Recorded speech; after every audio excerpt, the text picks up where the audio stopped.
Bonjour à tous, je m'appelle Thierry Portac, je me réjouis de faire l'émission de Weltempfänger pour Stadtfilter. J'avais hâte de faire cette émission et c'est avec énorme plaisir que je peux parler avec Sandra Romy, directrice du musée de l'absurde qui est situé à Bienne. Alors, avant de rentrer au cœur du sujet, Sandra Romy est une Lausannoise qui a fait ses études à l'école cantonale d'art de Lausanne, bref, ECAL. Sandra s'occupait le plus clair de son temps de ses figures d'argile.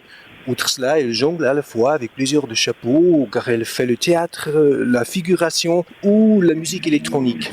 Ses courts-métrages étaient commandés, entre autres, par le Cully Jazz Festival, du même que par le Caprice Festival.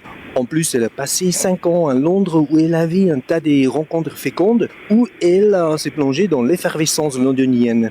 Actuellement, Sandra Romy assume le poste de directrice de son propre musée, le musée de l'absurde, qui est situé dans la vieille ville de Bienne. Il avait son ouverture, voici 2 mois, si je ne me trompe pas, mais Sandra va nous raconter toutes les choses à savoir sur ce lieu. À ma connaissance, le musée a vu le jour déjà une fois, à savoir en 2015. Alors, bonjour Sandra. Bonjour Tsering. Merci d'avoir le temps pour cette interview. Oui, merci à vous. C'est mon plaisir.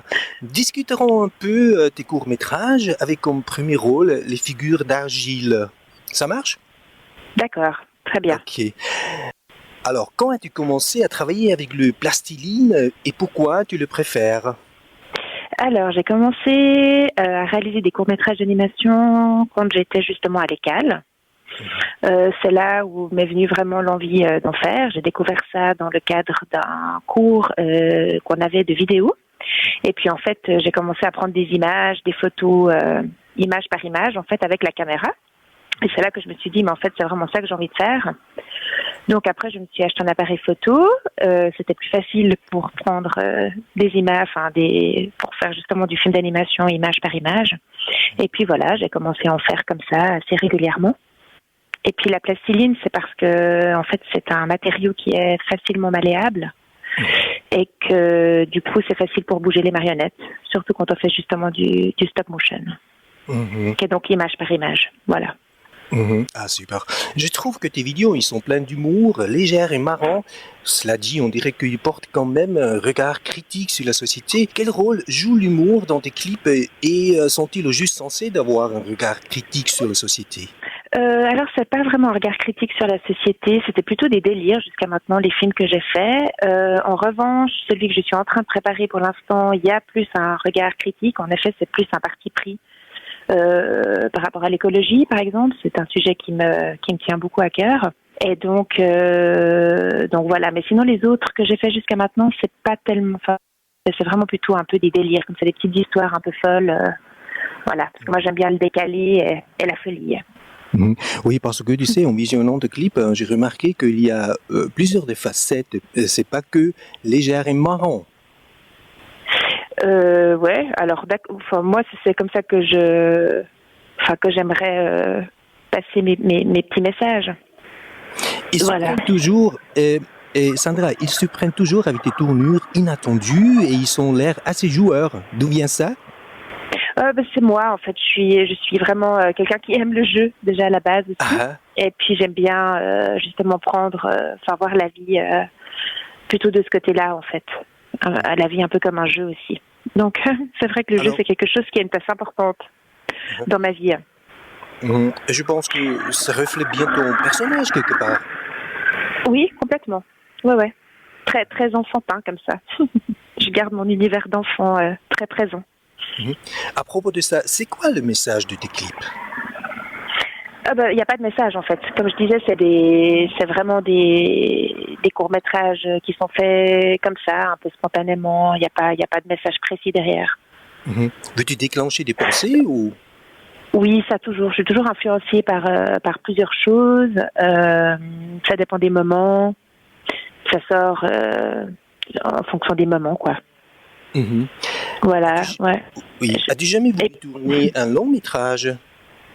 Non, alors pas tout de suite, non. Je vais déjà commencer par réaliser mon court-métrage, parce qu'en fait, ce qui se passe, c'est que j'ai J'ai fait des films d'animation depuis de nombreuses années, mais sans subvention. J'ai toujours fait un peu toute seule ou avec l'aide d'amis, etc. Mais jamais avec du soutien financier. Or, cette année, ça fait déjà plusieurs années que je travaille sur ce court-métrage d'animation qui traite d'écologie, pour lequel je vais chercher du financement. Et du coup, il faut déjà trouver du financement pour un court-métrage avant de le faire pour un long. Mhm. Et je pense aussi que si tu as les courts-métrages, tu es forcé de rendre la chute après 3 ou 5 minutes. Je pense que c'est un bon défi, non?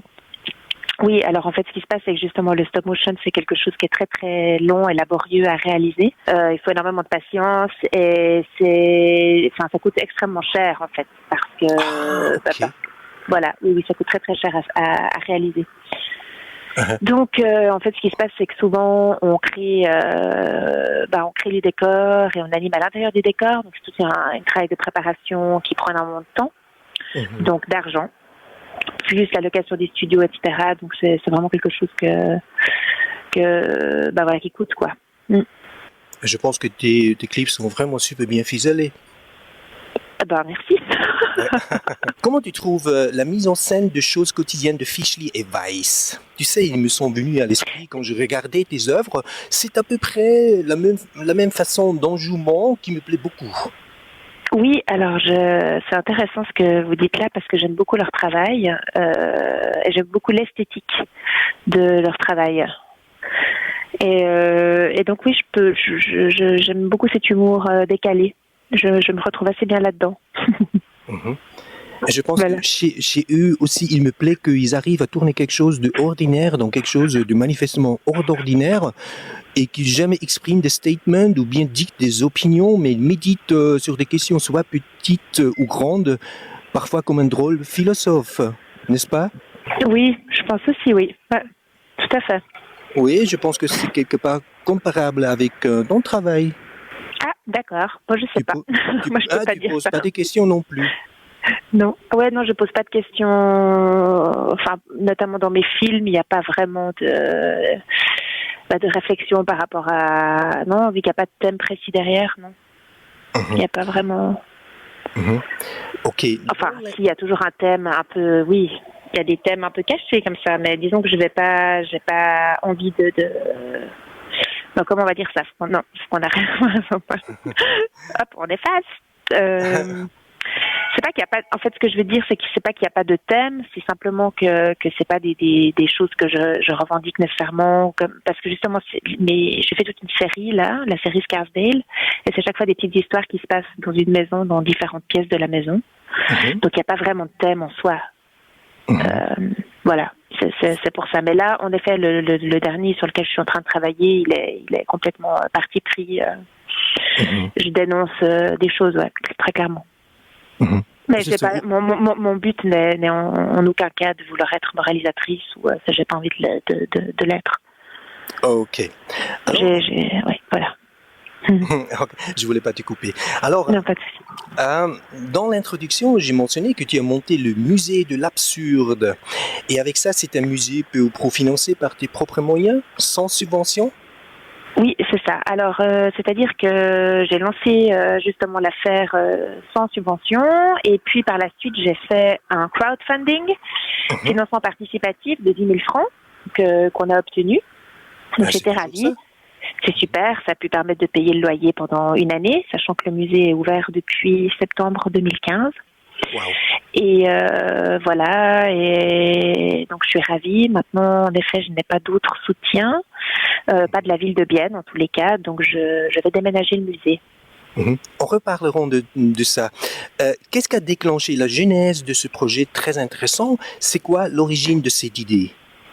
C'est en fait un matin, je me suis réveillée, j'ai dû rêver de ça pendant la nuit, je sais pas. Je me suis réveillée, je me suis dit, je vais faire le musée de l'absurde, voilà, il faut que je crée le musée de l'absurde.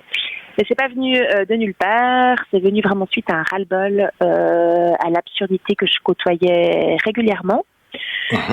Soit moi-même en étant impliquée dans des situations absurdes, soit en étant observatrice, spectatrice de scènes absurdes, et j'en ai eu marre.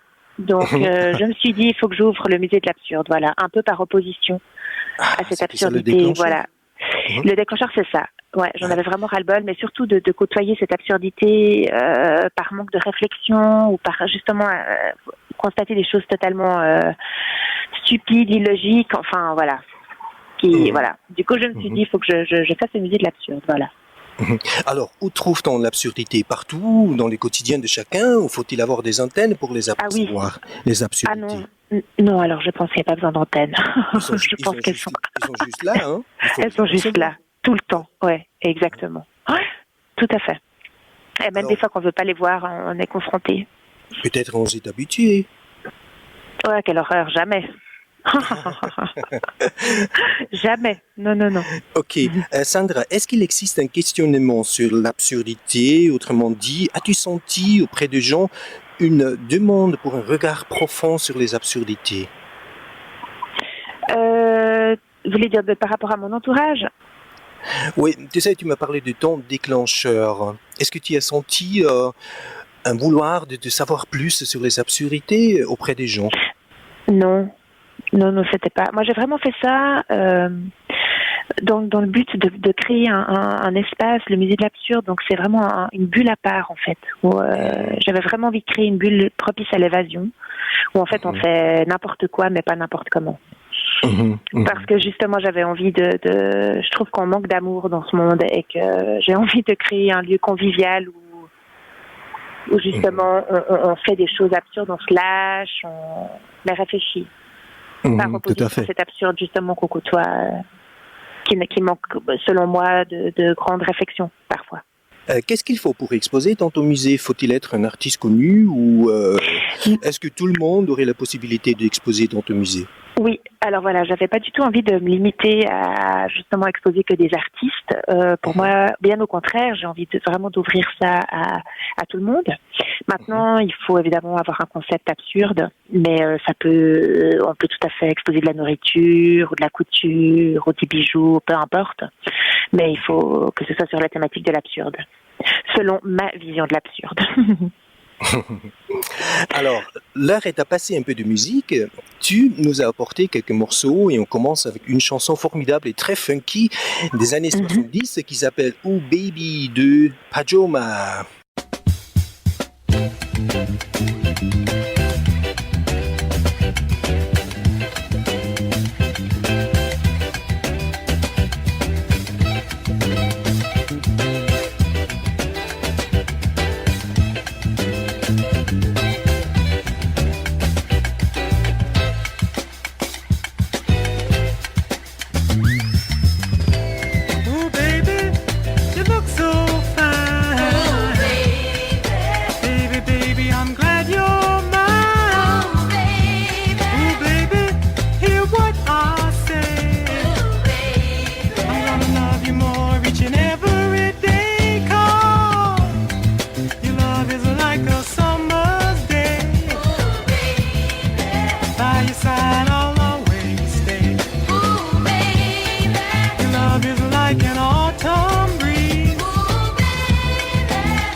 like a summer's day. Ooh, baby. By your side I'll always stay. Ooh, baby. Your love is like an autumn breeze. Ooh, baby. It feels so good I have to say, baby, please,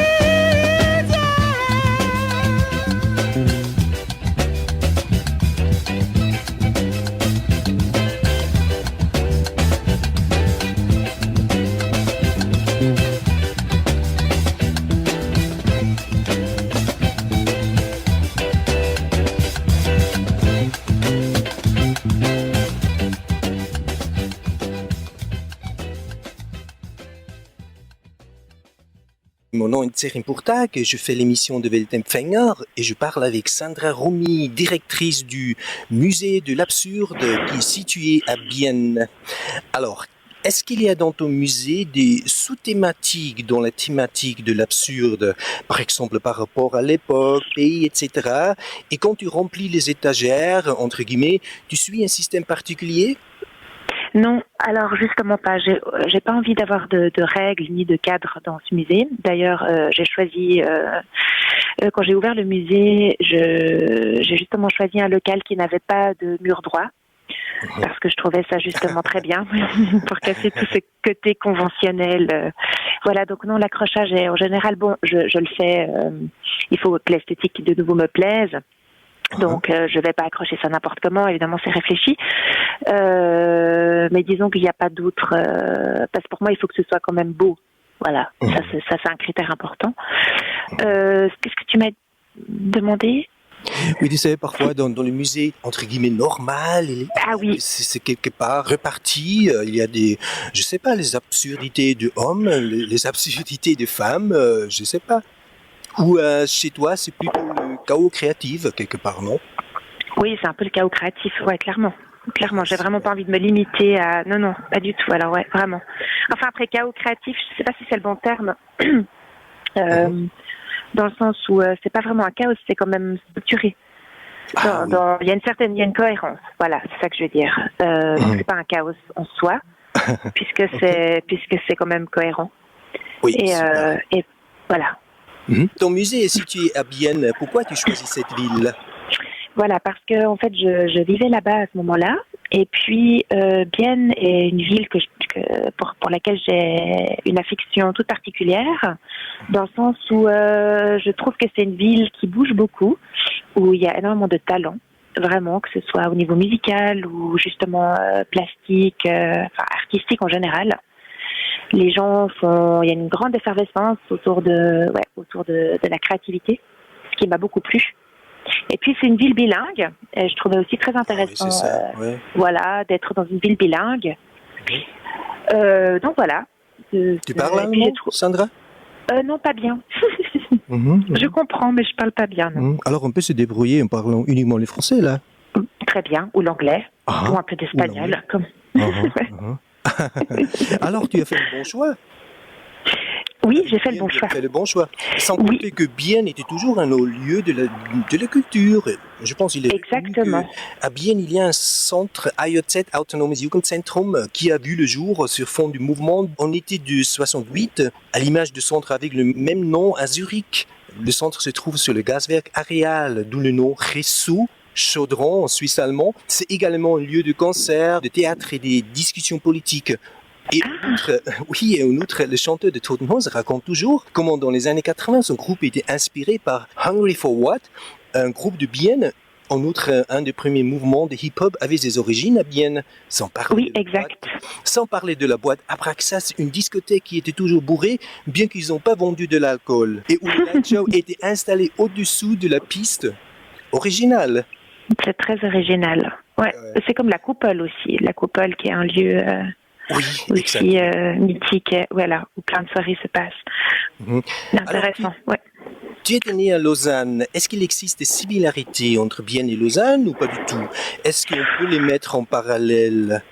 Non, je pense pas. Tu se trouves au bord d'un lac. Oui, voilà. Je dirais que c'est ça, en fait. Parce que finalement, la taille n'est pas du tout... Enfin, Bienne, c'est une petite ville comparée à Lausanne.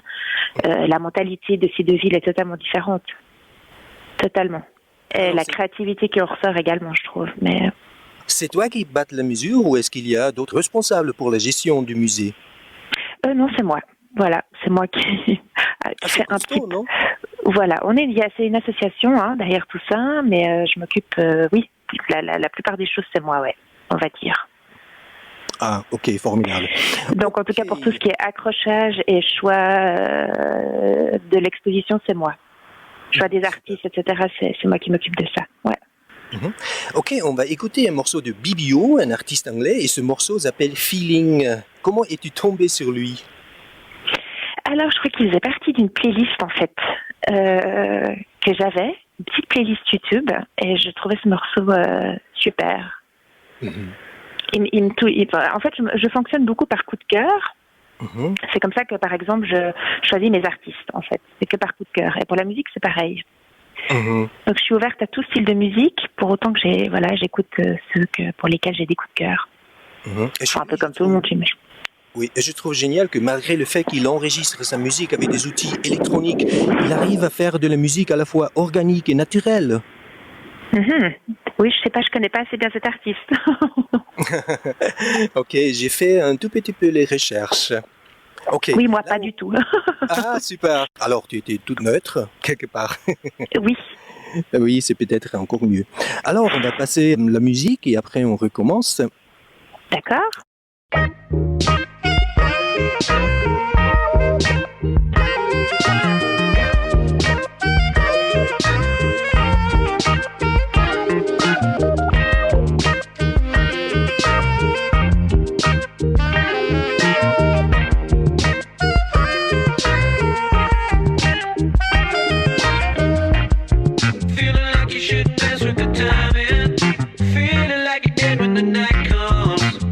Like you should negotiate. Oh yeah, yeah. Feeling like you're done it too often. Feeling like you can't switch your battle. Willing to be wise, so just grab for you. You're so for real, so sophistication. Feeling like you're living in a nightmare. You dream of liberation. Whoa, whoa, yeah, yeah. You love your preoccupation. Like you're living a daydream.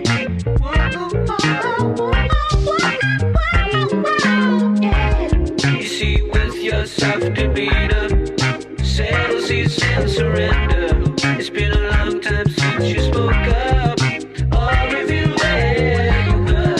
You feel with an extra feeling, sensitive to the meaning. It's been a long time since you cried out. Oh yeah, yeah. Feeling like you should dance with the timing. Feeling like a dead when the night comes. Feeling like you should negotiate. Feeling like you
Mon nom est Serin Pourtak, je suis à Stadtfilter pour l'émission de Weltempfänger. Je parle avec une artiste tout-terrain, c'est Sandra Romy. Est-ce que toi, tu as suffisamment de temps pour le concept et finalement le mettre en pratique, ou étais-tu pressé, par exemple, à cause d'une deadline? Pour le musée? Oui. Non, alors vraiment quand j'ai eu l'idée, ça m'a pris 6 mois à peu près pour réaliser. En général, quand j'ai une idée en tête, je la réalise le plus rapidement possible. Je réfléchis peu par rapport à ça. Super. Parce qu'on réfléchit bien assez sur d'autres choses. Donc voilà, disons que quand j'ai un projet en tête, je fonce, quoi. On monte pas un musée du bout des doigts et en 2 temps, 3 mouvements. On n'aborde pas une telle tâche au petit bonheur, la chance ou à tort et à travers. Et dire qu'il y a pas mal d'obstacles à surmonter. L'ouverture du musée, c'est une aventure. Oui, c'était une sacrée aventure. Et le financement participatif était très stressant. C'est quelque chose que je connaissais pas et j'ai trouvé ça vraiment stressant. Tout à fait. Avec tous les sentiments qu'il s'agissait d'un projet promis au succès. Non, alors j'ai pas pensé à ça du tout. J'ai vraiment fait ce que j'avais envie de faire sans réfléchir à quoi, comment. Non, pas du tout. Par contre, je me suis dit, si ça fonctionne, c'est tant mieux. Si ça fonctionne pas, c'est pas grave. Mais j'avais envie de faire ça et je me suis dit, ceux qui m'aiment et ceux qui aiment l'absurde me suivent. Voilà. Je pense que c'est crucial que tu es derrière ce projet à 100%. Oui, exact. Et il y a beaucoup de gens d'ailleurs qui sont derrière ce projet aussi, en me soutenant, des gens très présents. Et c'est aussi c'est grâce à eux en fait que j'ai pu réaliser tout ça. Si j'avais pas eu mes amis autour de moi qui m'ont soutenu à fond là-dedans, je l'aurais probablement pas fait. Est-ce que tu connais le musée de Nonsense en Autriche, situé dans un village qui s'appelle Herrenbaumgarten? Alors non, je ne le connais pas encore, mais je me réjouis de le visiter parce qu'en fait, pour la petite histoire, ce qui est drôle, c'est que j'étais en interview sur une radio locale à Lausanne et le jour de l'interview, donc c'était vraiment pour le lancement du musée, que le lendemain dans la presse, ils annonçaient en fait que un musée ouvrait à Vienne, dans la province viennoise, et moi j'ouvrais le mien à Bienne. Et c'était vraiment assez intéressant de constater ça, en fait, de se dire qu'au même moment, deux mêmes musées ouvraient, un à Vienne, en Autriche, et l'autre à Bienne. Donc je trouvais ça très drôle. Vous avez déjà tissé des liens? Non, pas encore, mais j'ai eu des contacts avec le musée de l'absurde de Montréal. Ah, waouh! Voilà. Ouais, mais on n'a pas vraiment collaboré encore pour l'instant, quoi. C'est parce que je suis tombé sur ce musée. Il s'agit d'un lieu pour exposer des inventions dont on n'a pas forcément besoin. Par exemple, le chef, il y a une machine pour compter les petits moutons avant qu'on s'endorme. Oui. Base, apparemment sur une idée d'association pour l'utilisation des excédents de pensée. Et à mon avis, il vaudrait vraiment la peine de visiter le site web si tu as le temps. Oui, j'irai voir. Oui, il faut absolument que je fasse ça. Oui, et et leur esprit est vraiment très proche du mien. Oui. Est-ce que tu connais des autres artistes qui ont ouvert un musée? Avais-tu la possibilité de faire à l'image de quelqu'un ou, comment on dit en anglais, did you make it up as you went? Je l'ai vraiment fait, oui, comme je voulais. Enfin, je connais pas d'autres artistes, non, qui ont. C'est ton invention, hein? Oui, c'est tout mon invention. Ouais, totalement. Ok, c'est grand temps pour encore un peu de musique. Cette fois-ci, il s'agit d'un morceau qui s'appelle Burnout. Ça marche. Comme j'ai rien trouvé sur ce morceau, est-ce que tu peux nous donner quelques informations? Ah non. Ah, super. Je peux absolument rien vous dire. On est sur le même bateau. Voilà. À mes yeux, je pense que cette musique fonctionnerait bien comme musique de fond dans ton musée. C'était compliqué. Certainement. Je pense que ça pourrait même souligner l'expérience.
Mon nom est Tserim Portak et c'est l'émission de Weltempfänger. Je parle avec Sandra Romy. Est-ce que la notion de ton musée a-t-elle changé ou évolué durant le processus? Ça veut dire la mise en œuvre. Comme je peux bien m'imaginer qu'on se trouve dans un espace de dilatation et ondulation durant le processus parce qu'on réfléchit sur l'importance des objets ou bien sur le concept en soi. Oui, alors en fait, le concept en soi, non, ça change pas. Il n'a pas changé et j'espère qu'il ne changera pas. Maintenant, les expositions, bien évidemment, changent dans le sens où je n'expose pas, par exemple, que de la photo ou du dessin. Enfin, tout est mélangé. Donc, voilà, c'est des expositions qui sont à chaque fois différentes. Donc, au niveau du concept, non, ça c'est pareil, mais le reste change, oui, bien sûr, évolue à chaque fois. Est-ce que c'est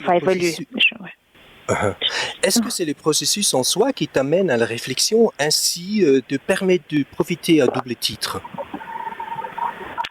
Si c'est le processus. Oui, qui déclenche aussi des pensées en toi. Oui, toujours. Non, alors moi Oui. c'est toujours j'ai toujours beaucoup de pensées régulièrement. Je réfléchis beaucoup et j'ai beaucoup d'inspiration. Donc tout d'un coup, voilà, ça vient. J'ai des idées qui viennent constamment. Voilà. Ouais. Comment s'est passée l'ouverture du musée le 1er juillet? Est-ce que tu étais contente, comme cela convient? Alors, Tu as même engagé un groupe de musique, hein?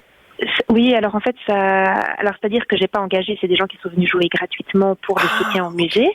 Et c'était le 20 août, me semble-t-il, c'était au mois d'août l'année dernière. Oui, exactement, pour une soirée de soutien. Donc c'était super. Et puis le musée a ouvert donc le 1er septembre 2015. Et puis là, on organise une seconde soirée de soutien qui va avoir lieu le 13 septembre prochain à la Macno à Genève, à l'usine. Avec 4 groupes de musique aussi, qui viennent jouer également gratuitement au soutien au musée de l'absurde. C'est absolument fantastique, ouais. Ah oui, tout à fait. Le premier contact des gens en entrant dans ton musée ou quand ils déambulent dans le musée, qu'est-ce que tu veux qu'ils sentent? J'ai envie qu'ils se sentent bien. Voilà. Bien et qu'ils soient...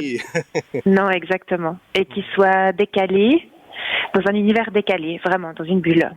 Mais je crois que c'est un peu le ressenti qu'ils ont, ouais.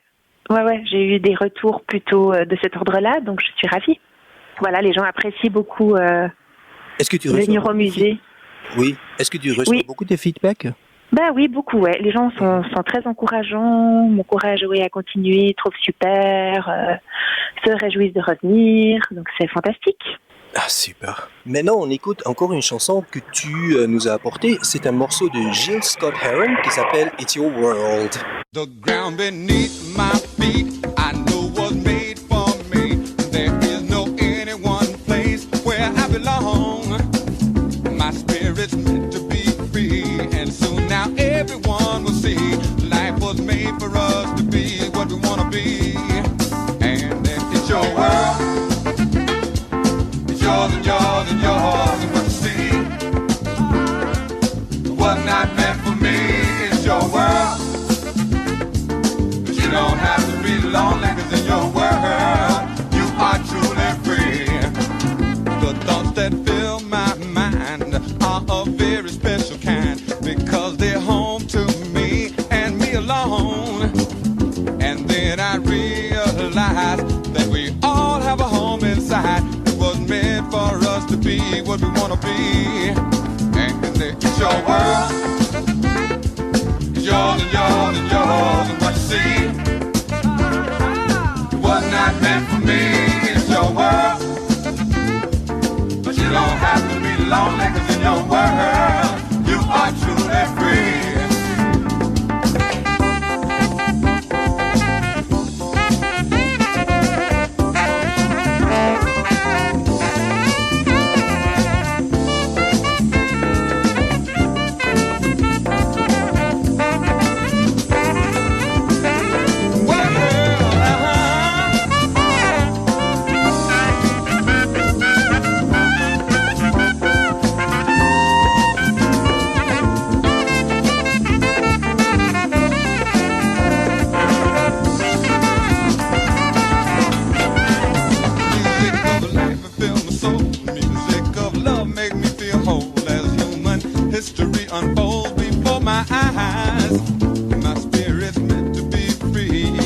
now everyone will be.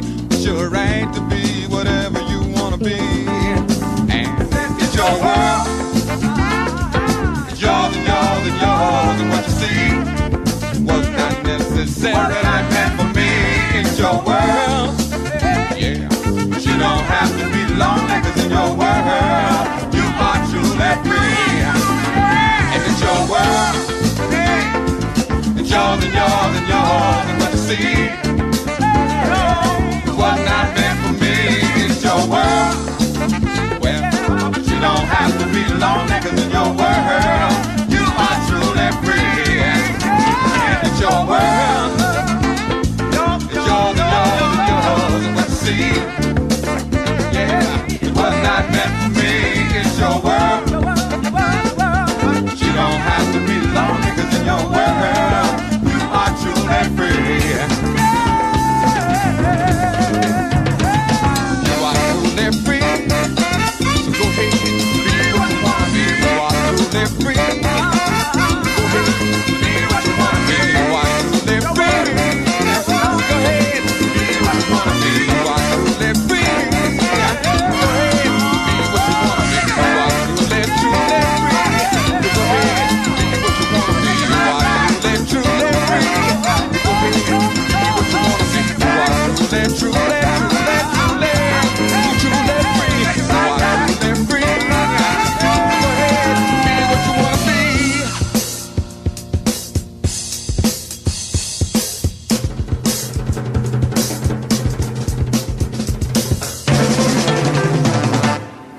Sandra, faut-il un regard ouvert outre mesure en sorte qu'on puisse saisir l'idée de ton musée? Est-ce que ton musée est pour tout le monde ou y a-t-il des visiteurs qui le trouvent trop compliqué ou trop intellectuel? Non, alors ça, je crois pas que ce soit trop... Enfin, on m'a jamais dit que c'était trop intellectuel. Je pense que ce qui est exposé pour l'instant, ou ce qui a été exposé n'est pas trop intellectuel, je ne pense pas. En revanche, j'ai pu constater que les enfants, par exemple, ne comprennent pas justement le décalage. Je crois qu'il faut un certain âge, en fait, pour comprendre ça. Mais l'exposition qui est actuellement s'appelle Fake Fake Folk. C'est une exposition, une installation sonore de Louis Jucker. Et là, du coup, les enfants peuvent participer aussi. Et pour eux, pour le coup, c'est plus accessible parce qu'il n'y a pas de lecture, il n'y a pas de réflexion par rapport à ça nécessairement. Donc ça, c'est aussi bien. Comment veux-tu bâtir le parcours à travers les institutions municipales? Faut-il faire des courbettes pour toucher des subventions? Parce que je peux bien m'imaginer que c'est pas sans encombre. Non, c'est pas sans encombre du tout, sachant que finalement il y a très peu d'argent pour la culture. C'est vraiment pas évident de créer des projets et avoir du soutien financier. C'est très très difficile. Bien heureusement que ça nous empêche pas de les faire quand même, mais c'est clair que une subvention, ça aide toujours, quoi. Et surtout, ça permet d'inviter des artistes et de faire que le lieu vive de façon en respirant, disons, quoi. Parce que sinon, c'est toujours une lutte de trouver des moyens pour faire fonctionner la chose, en fait. Donc, c'est compliqué. Alors, ça simplifie un petit peu tout ça, en fait. Ça permettrait surtout, ça laisserait la place à justement plus de créativité. Certes, il serait plus facile si un sponsor a monté au créneau en même temps, sans avoir des obligations. Tu peux gérer le projet à ta guise, faire du vice vertu, pour ainsi dire. Je pense, comme c'est monnaie courante, qu'un financier a tendance de diriger la gestion et toi, tu finis par être roulé dans la farine. Alors ça, je sais pas. J'ai encore jamais eu affaire à ça, donc je ne sais pas du tout, mais je peux imaginer que c'est comme scénario. Par contre, c'est clair que Oui. Et je pense qu'au bout du compte, avoir de les ressources, c'est ça le principal. Et à un moment donné, je suis convaincu que le succès sera au rendez-vous. Oui, merci. J'espère aussi. C'est clair. Mais ça m'est égal en fait. Le succès, c'est pas ce qui m'importe. Ce qui m'importe, c'est que ça puisse vivre. Ok. Voilà. Mais c'est clair. Plutôt, ce sera mieux, ce sera. Car c'est pas marrant d'être le dos au mur. Non, je me considère pas. Je me vois pas comme ayant le dos au mur. Non, du tout. Au contraire. Sandra, puisque tu n'es pas seulement artiste, mais encore organisatrice, comment fonctionne la balance entre ces deux devoirs opposés, sachant que tu n'es pas quelqu'un qui tient le mur? Es-tu toujours sur place ou faut-il que tu décroches ci et là? Alors, non, je ne suis pas toujours sur place. Je demande souvent de l'aide à mes amis pour justement me donner des coups de main là-bas. Mais en général, tous les samedis, j'ouvre le musée le samedi uniquement, pour l'instant. Et voilà, donc oui, en effet, il y a tout ce côté gestion qu'il faut faire, quoi. Bien évidemment, j'ai pas le choix. Je dois bien le faire si je veux que la chose fonctionne. Pour terminer, on écoute un morceau dont le titre colle parfaitement avec notre émission, parce que c'est Attitude, Belief and Determination. Comme c'est juste ça, ce qu'il faut pour aborder un tel projet, non? Exact. J'écoute régulièrement ce morceau d'ailleurs. Oh, pour te motiver ou quoi? Ouais, beaucoup. Ouais, pour me motiver, exactement, ouais. Super. Voilà Sandra, merci, je te remercie pour m'accorder cette interview. Je rappelle le musée de l'absurde qui est situé au plein cœur de Bienne. Et merci Sandra, et j'espère que tu as visé dans le 1000, que tu as un carton plein. Est-ce que tu veux ajouter quelque chose pour nos auditeurs? Oui, alors je vais simplement ajouter que le musée va donc déménager de Bienne à partir du mois d'octobre. Okay. Alors il faudra vous tenir informé sur le site du musée ou sur la page Facebook du musée et vous aurez toutes les informations nécessaires pour les gens qui sont intéressés de suivre ça. Et puis ne pas oublier la soirée de soutien le 13 septembre prochain à la Macno à Genève. On trouve tous les liens sur les pages de la chaîne et sur Facebook. Super. Ok, merci beaucoup Sandra, c'était un plaisir. Merci à toi. Merci Kering. Au revoir Sandra. Au revoir.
Positive attitude, belief and determination.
will be a crime.